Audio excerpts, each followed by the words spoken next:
Once again, we are doing this interview to preserve the history of Israel Bathsheba family from a different perspective. This is from Mars Waprinski's family, who and Sylvia is a representative. Sylvia Blitz is a representative, and she has some wonderful stories to tell. So Sylvia, let's begin with you in Ellenville, in Catskill Mountains. Before that, I remember my father came as a young man alone, and immediately they put him to the job of pressing clothes, and he was so fine looking and really wanted to do something else, but that's what he had to do. And then the next thing I heard about was that Sam got first and stayed with my mother in the apartment. Look at the camera. So that's what I remember. But it was so hot and air wasn't good on the east side. My father thought it would be, and he wanted to get away from pressing clothes. So he thought that it would be better if he went with clean air in Ellenville and buy a farm. So they bought the farm in Ellenville. I was not born yet. And my sister Rebecca went to the same school that Sam did. I remember her telling me it was a one-room school, and each row had a different grade. And then the next thing I heard was they would walk home themselves, and it was a terrible, terrible snow, and she never came home. So my father got on with the wagon and the horse, and they went looking for her. And there they saw a little red cap sticking out of the snow. And they realized it was Rebecca. So they dug her out of the snow and took her back to the farm. At first the farm was great, you know, the animals and everything that was going on there. I was born on a very winter, cold night. My father had to go get the doctor from the Ellenville village. Birthday is in October. Yeah, but they had snow at that time. Not snow, cold, winter, rain. And she came, and I was born. And Rebecca always loves to tell the story that she was 7 years older than me. And she said, you were born, and the next day they took this 7-year-old child and had her wash your diapers. And she'll never forget it. She still talks about it. She says, I love you, but that's what I remember, and I resented you when you were born. So, we lived on the farm, but they couldn't make much of a living of what they were doing. So at that time, in the Catskills, people started getting guests. So they started getting guests at this farm. And my mother, not only did she change the beds and clean the bedrooms, but she did all the cooking for them and serving. And having just had a child, she was completely worn out. How big a place was it, as you recall? How many bedrooms? Oh, there was a house with lots of bedrooms because the guests stayed, you know, that when they started making it into what eventually became the Catskills, if they had remained, they probably would have made a lot of money, but it was too hard for her. And Ginny has a picture of my father on the farm, and he really looked worn out, this man. So after a year, I must have been a year old, they decided to move to Sackman Street, Brooklyn, Sackman Street. And that's where we moved, and I was just a little girl, you know, growing up. And I must have been about 5 years old when Bee's mother became engaged. And she was bringing her man to the house for my father, who was the oldest brother, to give his approval. And they arrived, we were all looking forward, you know, to the man. And they arrived, and I looked in the living room, and I thought he was the handsomest man in the world. He had red hair, and he was, to me, seemed very tall and charming, and they really made a beautiful couple because Fanny, my father's youngest sister, was very pretty. That was Bee's mother. So I was listening to them, and at that time, the women did not wear makeup at all. They were just starting to wear a little lipstick, but, so they went to the bedroom, and the women put on the little lipstick. When they came out, and Bee's father saw Fanny with the lipstick on, he said, go back to the bedroom, take that lipstick off. You don't need it, you're beautiful without it. And she did, she went to the bedroom and took the lipstick off and came out. But I remember it so clearly, it made such an impression on me. At any rate, my father approved. I wonder what she would have done if he didn't approve. But he approved, and they got married. I do remember that. Another subject came up at lunch about a kiddish cup, and nobody in the family seemed to know about it. But this kiddish cup was brought down from my father's father's father. His grandfather. So it was grandfather, great-grandfather, and each person that had this kiddish cup would put their initials in it, and it was handed down to the oldest son. So my father being the oldest son, this kiddish cup was handed down to my father. When my father died, this was handed down to my brother, David. So this is the only thing we have of that generation that goes back. As far as we know, that's the only tangible thing. It's something that we No. can touch. I have. What You do do? you have? I have a kiddish cup from Russia. But But did that who come? gave it to you? It was my grandfather's. They finally gave it to my father, Oh, and it was Aunt Fanny Sam's. gave it to me. It was Sam's. Sam's. Oh, no, no, no. Sam. Yeah, but Ah, Oh.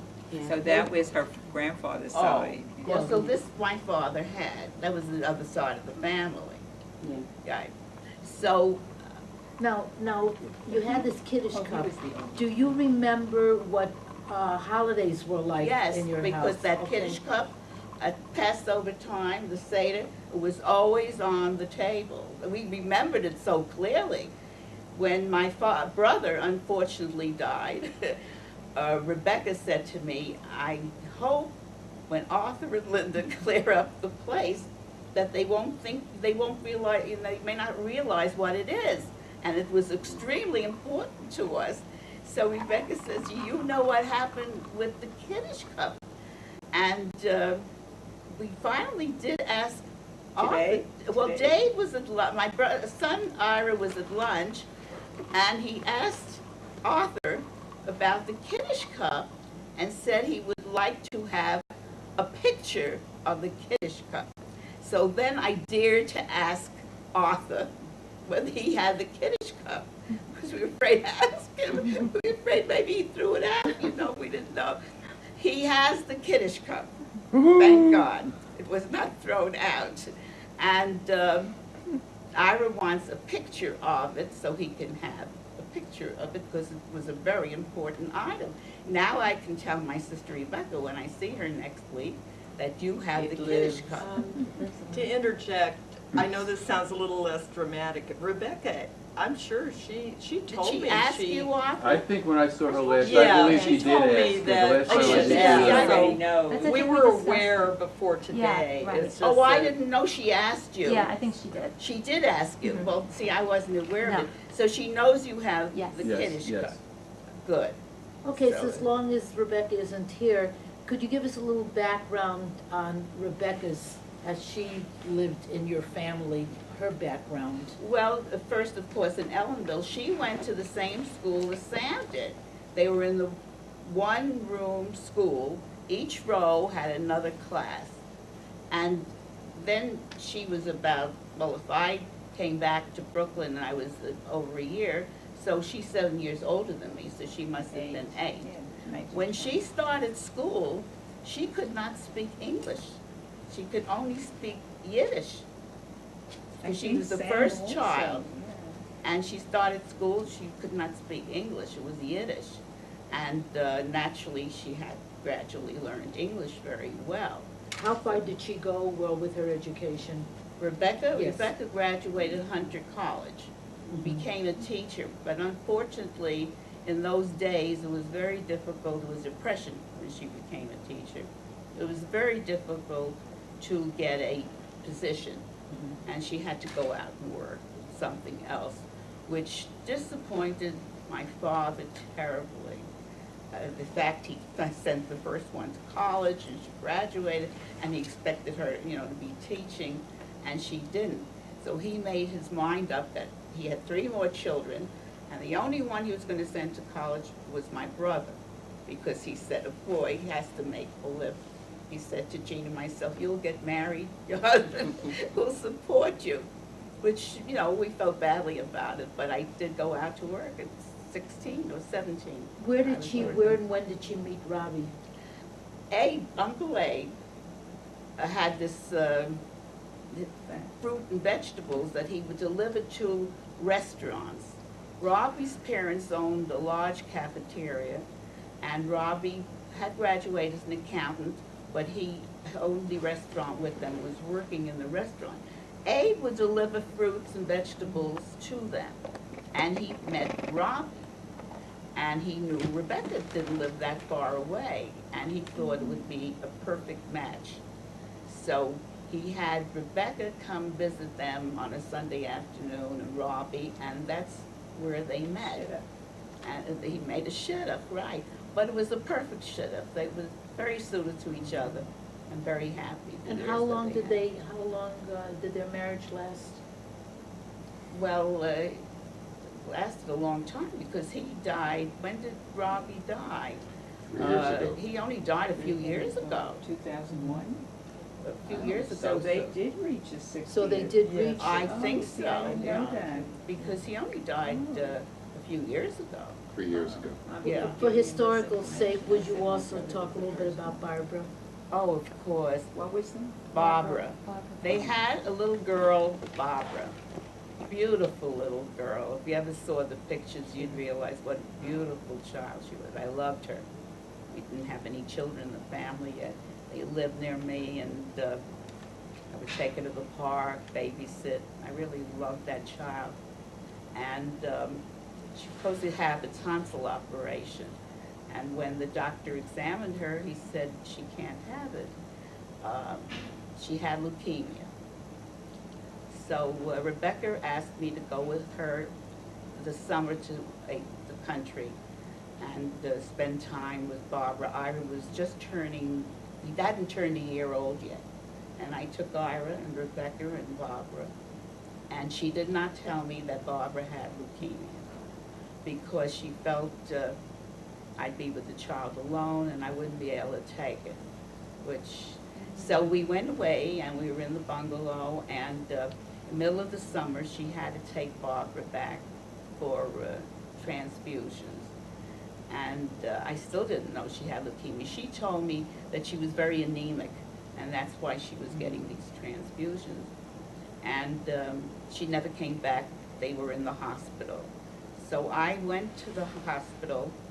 Rebecca had gotten double pneumonia, was up on the 5th floor, and Barbara was on the lower floor. And she was crying, and I said to the intern, "Can't you help her? You know, she's in pain." And he says, at that time they couldn't do much for leukemia. Now they have wonderful things to keep the children alive. So he said, she has leukemia, and that's how I found out. Didn't you have her write letters to Rebecca? Pardon? Didn't they have her write little letters and notes to? Yeah, And they exchanged yeah, she was a notes? bright little girl. And finally Rebecca came home and Barbara came home, and gradually she deteriorated. And it was, And didn't Rebecca also have surgery at that time? She had a after Barbara, excuse me,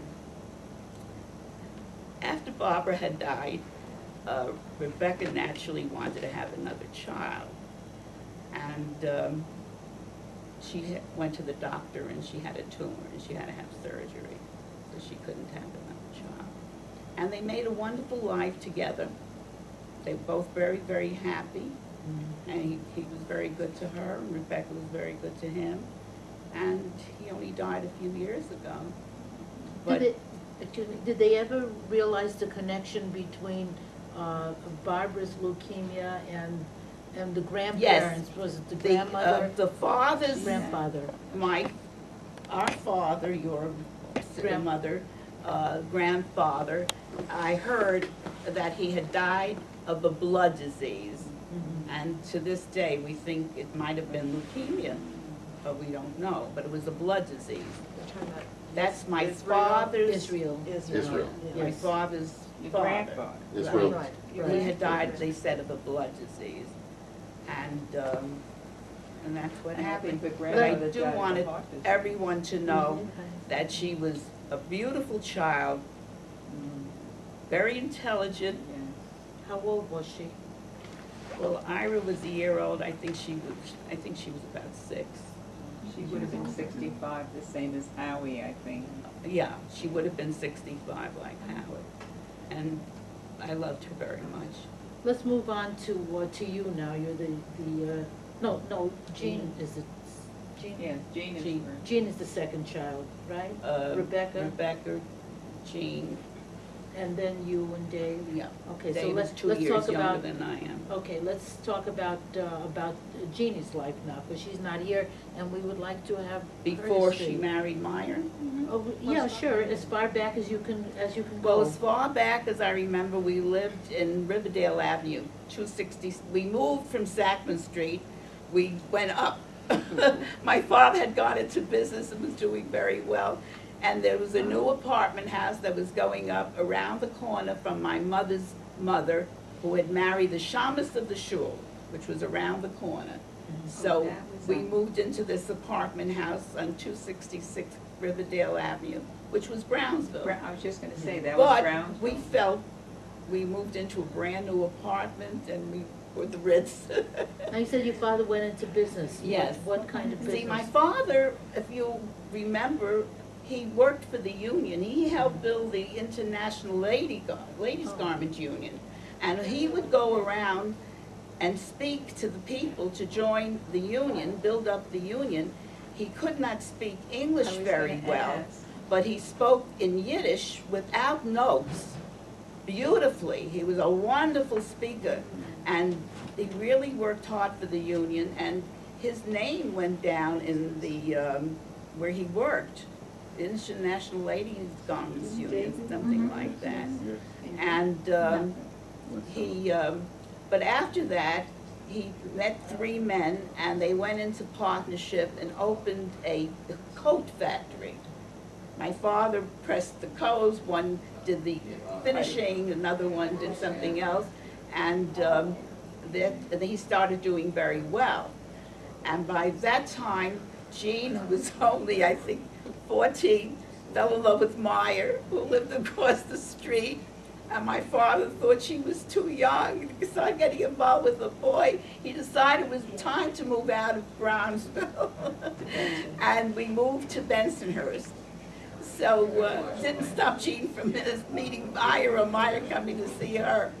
But so we moved to Bensonhurst. And I remember Jean also being very good in school and being very active.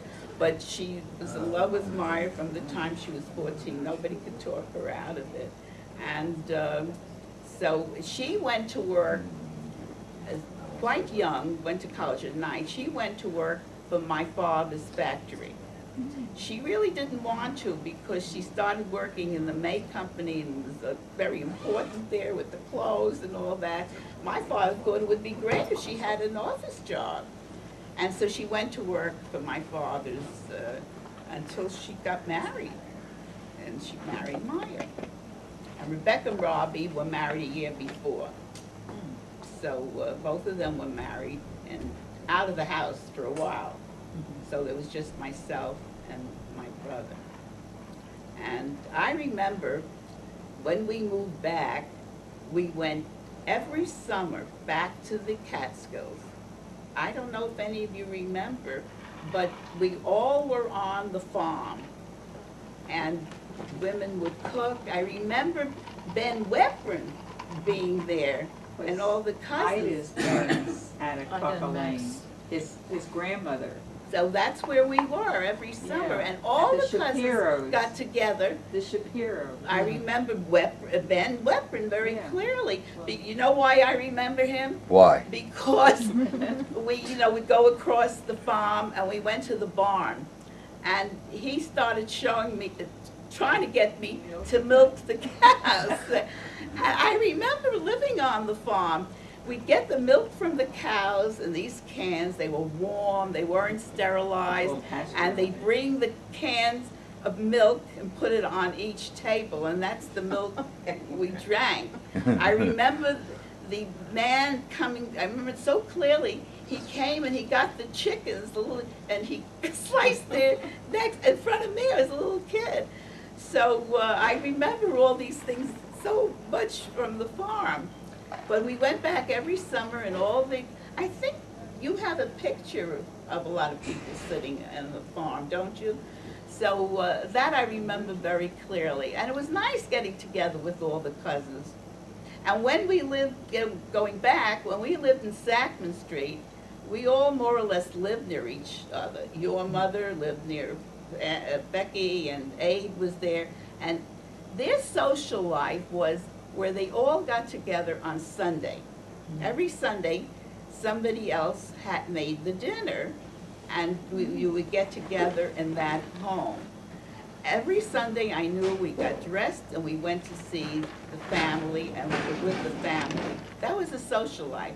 They really didn't have any friends or go out with friends. It was the family. And the bee reminded me that my father, on Saturday, would get up and take 2 buses to go visit, that's right, his sister, Becky, and his brother Abe. Every Saturday. Took 2 buses to get there, visited them for the day, see how they were, Discussing the events of the week. the events of the week, and then he would come home. And they all loved my father. Oh. They just looked up to him, He was he's so genteel. yeah, he was so genteel, so handsome, and quiet. very quiet, spoken, very right, quiet spoken. very, very quiet. Now let's move on to you, and, I'm sorry, Gina Meyer's children. yeah, Jean Meyer's Oh, children. Jean and Meyer had Howard and Eddie. And Howard is a doctor, specialist in retinology, and Eddie is a periodontist.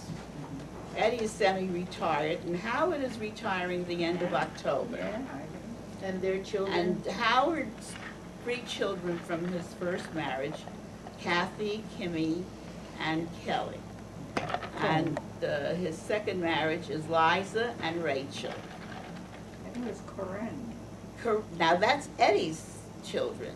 okay, so now. tell us Eddie this. had 2 children with his first marriage, which were, I'm not sure of their names, it'll come to me, but he had 2 daughters with his first marriage. Deidre, right, Deidre and Perry. Perry. Deidre and Perry. And they are both attorneys. With his second wife, he had 3 children, and that's where Corinne comes in. Corinne is, She said it was Howie's child. I asked oh, her. she made a mistake. That's the one who's graduating law school. She's graduating, I think it's University of Georgetown. Oh, And she's graduating, and that's Corinne, Eddie's child. oh. Well, he had a son and a daughter, Corinne, and then another son. And one of those are married. One of the The three. oldest one is Of the married. 3. Yeah, Jean went to the wedding. The And first is two. there a grandchild? Not Perry, but Deidre has 2 children, a boy and a girl. So that's Jean's, Jean's Jean's great-grand- great-grand, well, Jean has several great-grandchildren. About Kim has 11? a girl and a boy, and Kathy has 2 sons, is 4. And then there's Liza has 2 children, is 6. And then she has the other 2, 8 great-grandchildren. 8 great-grandchildren. Okay, now let's move on to you. How did you meet Jules? And It was a pickup. Oh, my throat, my so dry. I was I had graduated high school, and my father went out to the country. See, Jean Meyer had moved back to our home. She hadn't been feeling well. She moved back. So my father decided we should all, well, not all, but my mother and myself and my brother were going to the mountains for the summer. Thank you. We were going to the mountains for the summer, and my father went out to get the place, and where he was supposed to go, he went to the wrong place, and he rented that place. And I was walking down the country road. Jules was a musician in the country at that time with the band. What did he He play? played sax and clarinet and did the transposing of the music for the band. So he was there, standing there, and I walked down, and he came over to me and introduced himself, and we were talking, and he said, "Why don't you come tonight to hear me play the band? I'll leave a ticket for you." I said, "My mother would never allow me to come at night down the road and suddenly go to a strange young man who's in a band." He said, "Why don't you bring your mother? She'll enjoy it. I'll leave 2 tickets." Well, I came back. Smooth. I came back and told my mother she's invited to the show, and they had Jewish entertainers. He played a lot of the Jewish music and Jewish Was this in entertainment. like in a casino? Was Yeah, it in a casino. It was a hotel. Was it the Mountain Lake Hotel? You know, that does sound familiar to me. That's where we used to go, and where they had a casino. Yeah, it Well, was a most of them casino. had casinos. in it. Right. But that's the one our family. And my mother was thrilled that she was invited to go to a show and hear a band, and she got all dressed up, and we walked over, which wasn't very far, and we came to the show. And he started, talking to me, and he went back for his sister's wedding.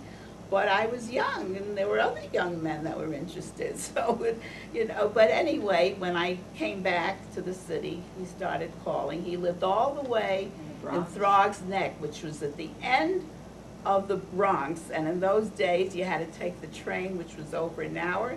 He'd come get me, take me to New York, take me out very nicely, and then he'd go all the way back to Throgs Neck. But he did that for a long time. I think we got married maybe 4 or 5 years later. That's a long time. in Well, those I days. was only 17. Oh. Oh, no, it was 3 years later. I got married when I was 20. Was he in the fire department then? Not until just before we were married, he went into the fire department.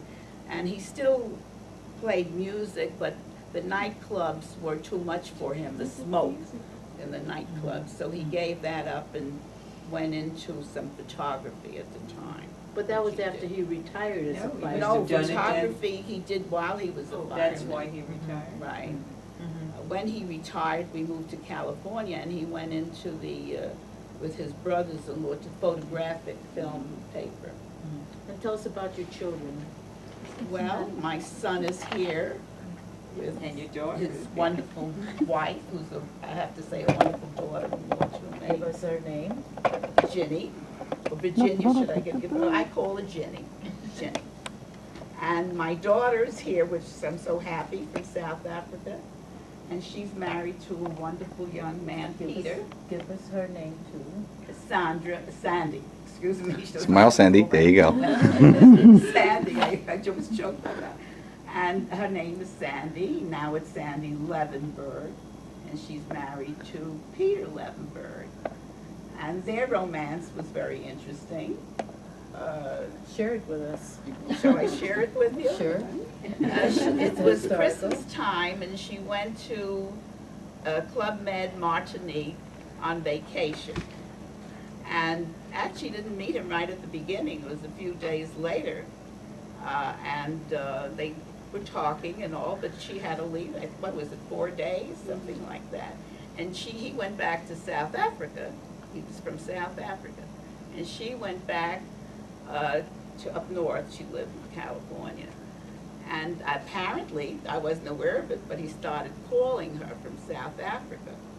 And the next thing I heard, I think it was how many months later, that you were going back? Maybe 4 or 5. About 4 or 5 months later, she told me that she was going on a visit to South Africa to a friend. I knew it was the young man, but I didn't think it was anything. How could it be? She only knew him a few days. That's what was in my mind. So she was gone on this vacation, and when she came back, I said to my husband before she came back, I only hope she had a good time. She didn't waste the time to go there, didn't have a good time, and that she wasn't sorry she went. And I hope whoever was meeting her saw her and said, gee, why did I send for her? And I was worried. And she came back. I don't know, did you know how we felt at the time? No, I'll that tell was you the first now. I've heard that. And we were wondering if she had a good time. We didn't hear from her right away. So about 24 hours later, she'd been sleeping. She called. And I remember hesitating. I said, did you have a good time? And she said to me, Mom, I'm getting married. Well, I guess she had a good time. and I was so bewildered because I didn't know him. I didn't know anything about him. And suddenly the phone rang, and it was Peter calling to introduce himself and tell us something about himself. And my husband answered the phone. At that time, I don't know if his accent is that strong to me now, but at that time, his accent was so strong, my husband didn't know a word he was saying, he didn't know who he was, and he was going to hang up. He really didn't know. You couldn't understand him. So I said, wait a minute. I said, I think that's Peter who Sandy's going to marry. Don't hang up. And I answered the phone, and I understood him a little bit. It was very difficult. But he told me something about himself and how much he cared for Sandy and how important it was to him.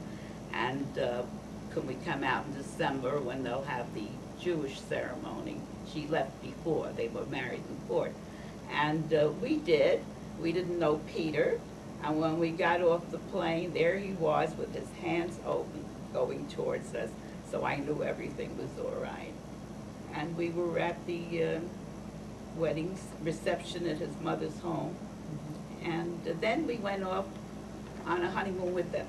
We went to Cape Town, but they stayed in another hotel, we were in another hotel, and we were in Cape Town. And I'm fortunate with him too. He, just like I'm fortunate with Ginny, who's a wonderful daughter-in-law, I have to say so. Very good to me, she's wonderful. And Peter's a very good son-in-law, so I love that. Talk about their children now.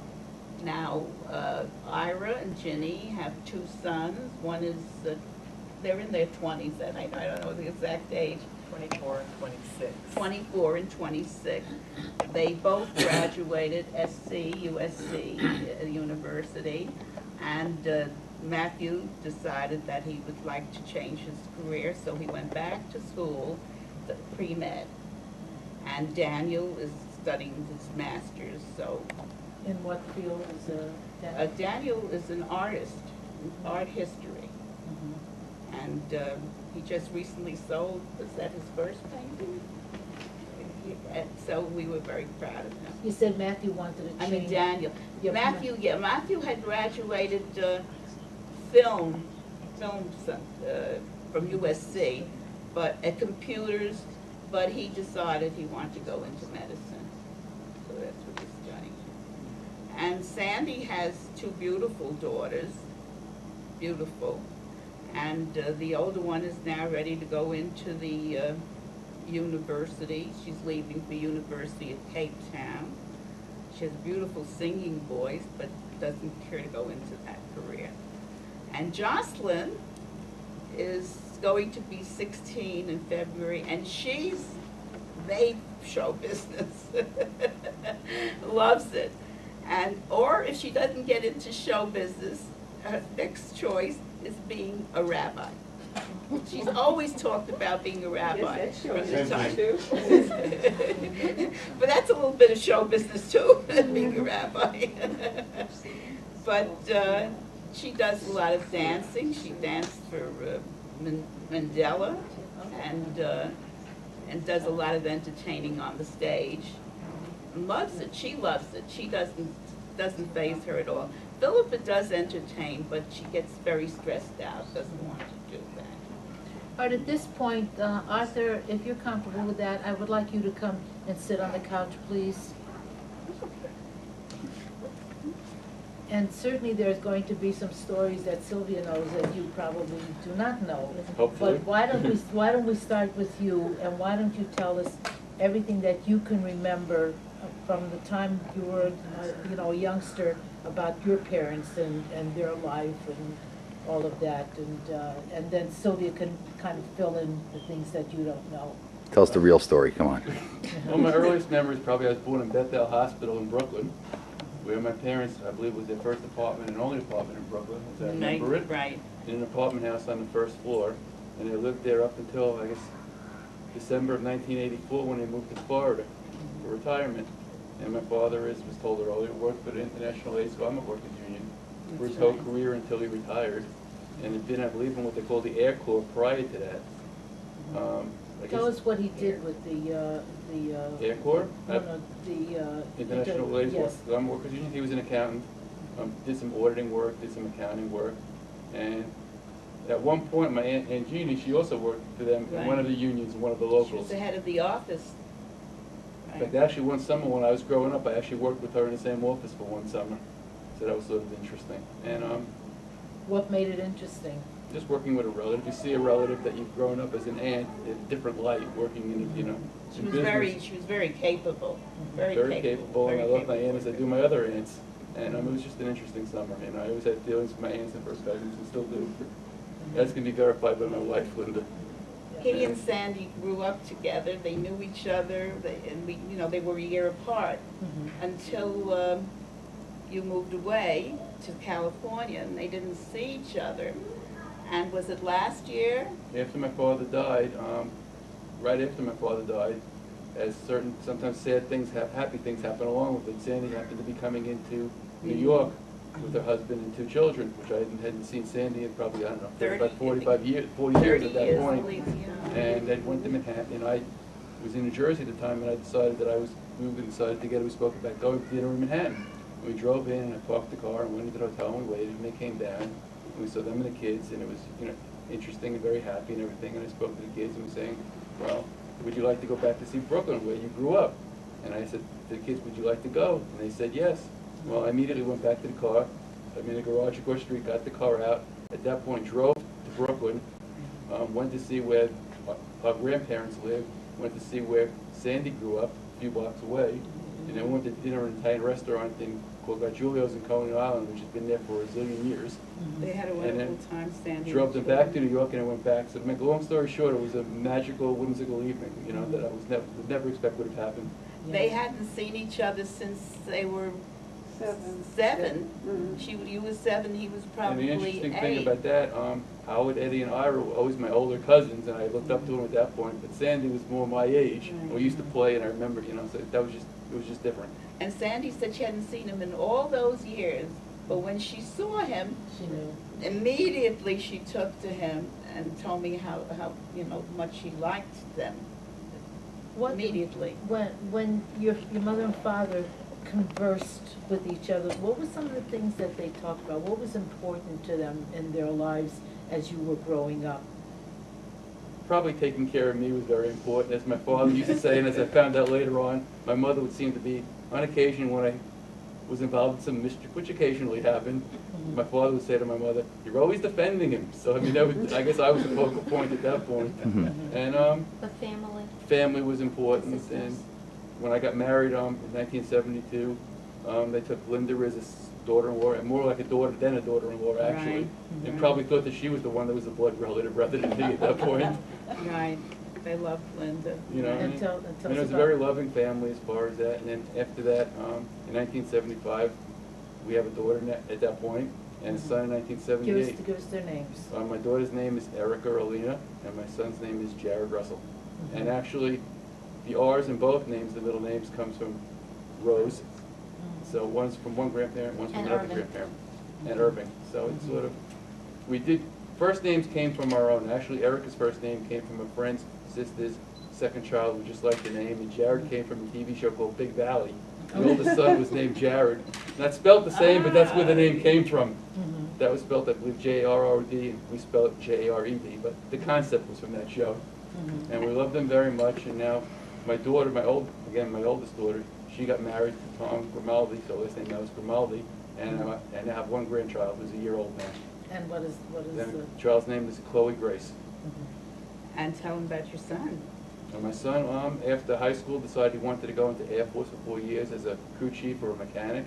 He did that for 2.5 years, and in the other 1.5 years, he decided he wanted to go on with the plane he was working on and travel around the world, which he did, and saw different countries that he would have never seen any other way. And came back and decided at that point he wanted to go back to college, and decided he wanted to go to New School University in Manhattan for media or communications. I'm not sure exactly what his nature of studies is. And now he's getting A's and he's doing wonderful, so. And what does he keep on top of his chest? The picture. He has a picture, actually on top of his chest, he has a picture of my father standing next to an old plane that my That he father worked worked on. on when he was in That's the Air nice. Force. Yeah. So, My my son and my daughter are very family oriented in that way, and he would have liked to have come this, but not Told him to. his fault, our fault. We decided late that we would come and he had other commitments and couldn't get out of Next them. year, bring the whole Put family. it on the calendar now. Right. Now, you just said your, he has In a the car. picture of your My father, with one of the planes that he had worked on when he was in the Air Corps years ago, Mhm. and the fact that my son worked in the Air Force on planes, it sort of had a camaraderie that way. Okay, is there anything else that Well, you Sylvia can should think of? talk about him. Anything you'd like to ask? Beg your pardon? Well, Sylvia should say about Dave when he was younger. Okay, why don't you back up? What do you remember about Dave as a young? Well, my brother was exactly 2 years younger than me. Mhm. And because we were so close in age and the other two were older, we were very close. And whatever my parents did, they would always take the two of us. So I remained very close to him in growing up because we were so close in age. And when Arthur was born, and Sandy, you know, we would all meet at the beach. That steeple was a private, Yes. Brighton private. And we would get together. I'd go to her home with Sandy, or we'd all get together for picnics. And I always remember him being a wonderful brother. We really never argued at all. And we were always very close. Did we talk about Dave and Sidell meeting in? Well, you know how they met. They met in Uncle Abe's house. No, you didn't say. We didn't talk about that. Talk about it. Yeah, Very- tell us about very that. He had come home from the Army, and my parents had a welcome home party. And Aunt Anna decided to have a party in her home. I think it was for Saul. And he'd come back or something from the Army. And he went to the party, and Sidell had been working for the Level Produce Company. And Miriam was working. And there, I worked there for many years. Oh, yeah? I, yes, I didn't remember that. I worked there as the head of the office, actually. I ran the payroll and answered the switch phone, took stenography, and I worked there until I got married, and I even worked there the year after I was married. But, so at the party, Abe had invited Sidell. Maybe he was planning a shittle too, I don't know. Abe liked to do that. He put Rebecca and Robbie together. So he met Sidell at the party, and they took to each other immediately, and started going out. And he had been in the Air Force, he had finished college, and he was ready to get married. So they became engaged, and the rest is history. So that's how they met. Abe introduced them, he introduced my sister Rebecca. Anyone else needs someone? He was around. So, I want to share one remembrance of Sylvia and what her apartment was like. We were invited to, I don't think we went for a meal. I think we just went to see her apartment soon after you were married. Rose and my mother and I think Tante Becky and myself, I don't know if my brother was there. And the one thing that I have always remembered, always aspired to, and it never carried out, was when she was showing us the apartment and she opened her linen closet. And I will never forget, and I don't remember, it was either pink or red. I remember the pillowcases, pressed pillowcases, were tied up with a bow with the ribbon. And then the sheets, the same color ribbon, you know, beautifully stacked, tied up, and the towels. And I looked at this and I looked at her. She was so beautiful as she is now. And I was just enthralled by what I was seeing there. So I've tried in the past at least to stack them up. And they're not too bad, but they don't have ribbons on there. So I thank you for that memory. I really do. I really do. Any other questions that you can think of? I wonder, Mom, if you have any memories of your grandparents. I know you were born in October 1919 and they died at I was very young when they died, but I do remember our parents' parents coming over, so they were my grandparents. I was quite young, but I remember them arriving from Europe. You must remember that. Yes, And you remember, I remember it's clear as day, I saw the two of them. They had arrived from Europe, and all the children got together, Abe and everyone, and got them an apartment right opposite the park, about 2 blocks from my parents' home in Sackman Street. And I don't know how I remember this because I was so young, but I do remember Passover time. Everyone, you know, my mother and the aunts, everyone brought food, and we had the Seder in their little apartment. With the kiddish With the Kiddush cup, and we, we'll never forget the Kiddush cup. And I remember it was late, the Seder went on because they carried it out until the very end, it never ended. So they would put all the little children across the floor where we slept while that Seder went on and on and on. That I remember very clearly. I'm glad you brought it up. Do you remember when they became ill? Do you remember any of that? Well, you know, I was so young, I knew that they became ill and that they died. Weren't they very close? 6 months. 6 months apart, something like Yeah. that. Yeah. I remember, and I I only do. hear about 9 months or They so. were a short Yeah. time, he had Right. leukemia and she But I had a remember heart the condition. apartment, the kids had gotten together, got them this apartment right opposite the park, and maybe like, it was like a 2-story house or something, and I remember the Seder. Everybody came in that little apartment. There was such a crowd, and they put us all to sleep because the Seders weren't like today. They just went on and on and on all night. And of course, the Kiddush cup was there. Was there anything else that anybody can recall? Any questions that you might have? So I think that's, or maybe other things that come to me because I didn't really think of it until Ginny asked this question. I didn't remember it. What do you remember of what your parents told you about how they came to America? How my parents came Yes. to America? What they told you, how they What they came? Well, I know that, I don't know too much about my father. He came here, I think, when he was about 18. But my mother did have a tough time. They had to go at night. They got someone, I remember she told me she was on somebody's shoulders and they were going through the water to get to a safe spot until they were able to get on the ship. But it wasn't easy for her to get out. That I do remember very clearly. Did she come with anyone else? No, at the time she came herself. My father had been in the United States a year and sent money back for her ticket. And she came alone. But then afterwards, everyone started coming. I remember so clearly when we lived on Sackman Street and everybody was very excited because I think Golda was coming with the boys. I remember, was it Abe, Golda's son? Mm-hmm. I remember them coming, and I remember he right away became Americanized. He had a motorcycle Yeah. that he would A Harley. come to the house, and he took Rebecca on the motorcycle and they rode around. That I remember so clearly, and we were all excited waiting for them to come, and they stayed with us a few days before they got into an apartment. That I do remember. See, if you ask the questions, it comes Right. back to me. But I remember that so clearly when they all came. And Golda got an apartment, and they all were living in that apartment. I have to tell you when We will David's speak kid up, speak up. visited Florida when we had to get together, and you may have been there that time, and we were asking about the ages of his sisters.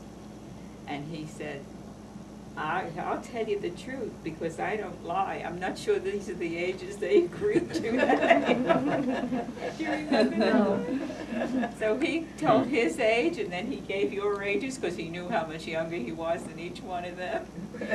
But he says, I'm not sure they use those ages. Well, you're talking about my brother? Yes. Right. Well, he was 2 years younger than I am, but I make myself younger than he is to my brother. That's what I'm trying to figure out. Well, I never told when I became a widow and I went to the support group, some friend who had been through it said to me, don't tell them your real age. They'll realize how old you are and you won't be able to be in the group, and they're younger. So I never told my real age to only those people. My dance group knows everyone, not those people. So when they start kind of questioning me about my brother, and I change everybody around, I'm so mixed up. So I made myself the younger brother. And I can't tell them Ira's age because I'll stop figuring out. If he's 16, when did I have him? So Well, that was what he, I think, was my brother knows about it. Right. Because he So he called says, me but they know I later don't on in life lie. and say, hi, this is your oldest brother. It's funny, I didn't know you had asked him that. He knew. He did. Okay, so now gradually, we are gathering all of this wonderful history, and we sincerely hope that the future generations, as you look at this, you realize what wonderful times, what wonderful memories we share together, and what a wonderful family Israel and Bathsheba have really developed for us. They gave us life, and it's very special, and we hope that these family reunions, as it has brought all of our little children together, and as they grow up, they have families and they come back, and we hope that this continues for as long as there is a United States of America. Well, now, Bea, are we going to ask I'll tell you, they were Okay, very good. devoted to each other.